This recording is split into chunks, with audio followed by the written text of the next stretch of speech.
Thokozani emakhaya, nibingelela ugogo Mahlasi. Namhlanje bengithanda ukuthi sibambe leli phupho leli lokuphupha ubuhlalo.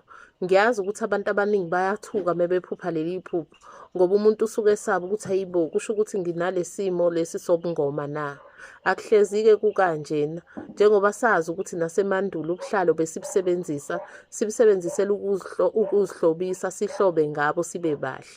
Namanje sisabusebenzisa uma kuwukuthi sihamba imigidi lena yesintu, sike sizihlobise ngabo sibe bahle.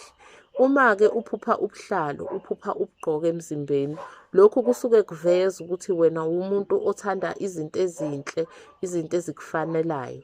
Uma kuwukuthi uphupha ubuhlalo, uhleli phansi, ubakha, ubuthunga, lokhu kusuke kuveza ukuthi wena ungumuntu odinga ukuthi ufake ifocus nokusebenza kanzima ngokuzikhandla ey'ntweni zakho ukuze ziphumelele. Uma kuwukuthi uphupha ubuhlalo lobu, uhleli phansi ubala, lokhu kusuke kuveza ukuthi impumelelo yakho iyobe ihamba nodumo nomklomelo omkhulu. Sithembe-ke ukuthi kukhona lapho esikhanyisa khona, sithi akukhanye njalo, kukhanye ekujuleni kwemsamo, sithi akudede ubumnyama kuzokukhanya, kukhanye njalo emakhosini amahle, makhosi.